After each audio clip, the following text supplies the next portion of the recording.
It's really important that when you have a dog that it fits into your entire life. Now, on a property, dogs are sheep dogs or cattle dogs, or they do have a purpose, and we use different vehicles to get around our farm. Of course, a motorbike is integral to mustering sheep or cattle, and the dog needs to learn that it's a good thing to be on the back of the bike, and if ever he does hear the bike, if he's lost, then he runs towards it, because often your dog does get lost, and it's really important that he associates the noise of the bike and the actual bike itself as being a good thing to go towards.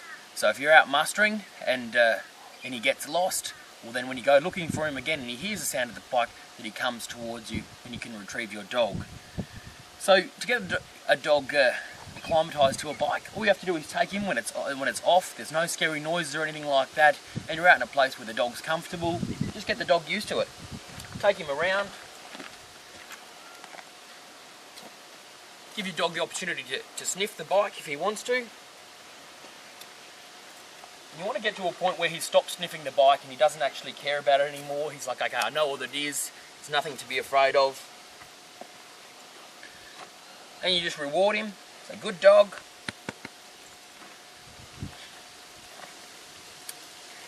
Now, with your dog, before you start with a bike, it's important that the dog can stay and be cool by himself.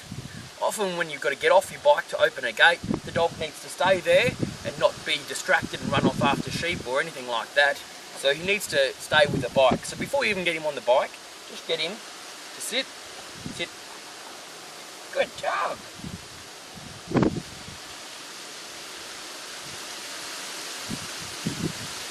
You want him to stay, just so he understands that the bike is a good thing.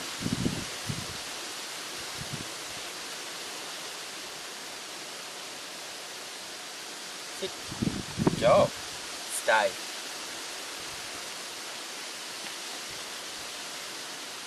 Good dog. Stay. Up.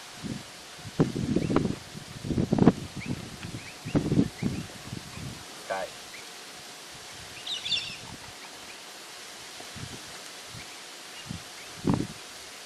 Good dog. Stay.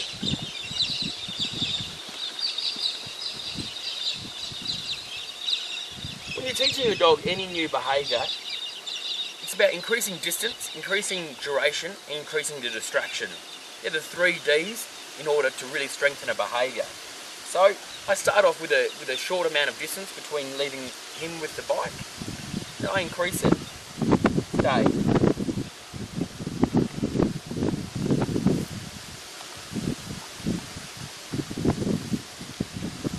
Good job.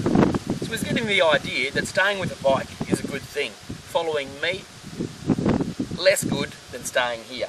So this becomes a really nice area. The next behaviour that you want for your dog is to actually get up on the back of the bike, because that is where he's going to be sitting.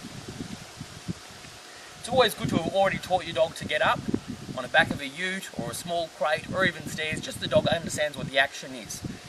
Now, all dogs have got less vision than humans, and they're attracted by movement. So if you want your dog to get up on something, it's just a wave of the hand, a tap, and encouragement to the area where you want him to get up. So in this case, the back of the bike.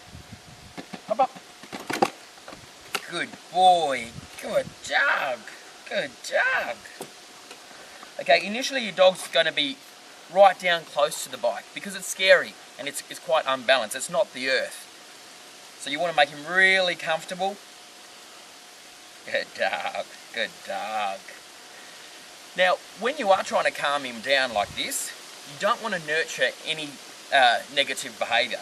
So you want to start getting him up a bit. There you go. As soon as he's cool, be a little bit rough in your praise and your patting. What that's doing is actually making him balanced. He's getting balance on the bike.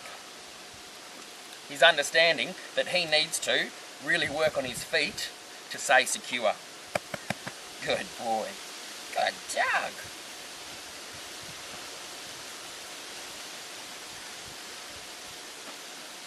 Yeah, good dog. Now, if your dog gets very nervous at all, best thing to do is just hold him a bit closer to you. And then as you're patting him, just move away from him. And again, be a bit rough with him. Good dog. Up down. Good dog. Yeah. Now we'll try that again. This time we'll get him to go up there and sit and then lie down. It's always important to have a sit and a lie down before you go up on the bike, but not integral. In this case, I haven't taught this dog to lay down. We'll just do it up on the bike. Come on. Good boy, good dog. Okay, you can see he's quite low there already. So at that point, it's really good to have given him a reward, but he's got up now. Sit. Sit. Come on. Go. Good dog. To sit on the bike is quite different to sit on the ground because dogs are contextual. So it doesn't matter if you give him a bit of a push down. It's not going to hurt the dog and it's not going to stuff any behaviours up. If anything, it's going to improve his balance and he's going to know that wobbling means I've got to get a bit of a grip. Alright, now the next thing is to get him down. Good dog, good dog. Because this is how you want him to ride on the bike. He's got to be secure. Good dog, good dog, good dog.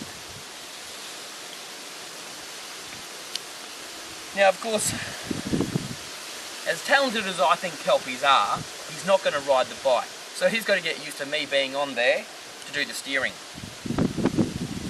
Good boy. Before you get on there, move the handlebars a bit so that the dog understands that the bike does move and it's going to move, but that doesn't mean jump off. Good dog. And always reward if he stayed up there. If he doesn't, just repeat the process again.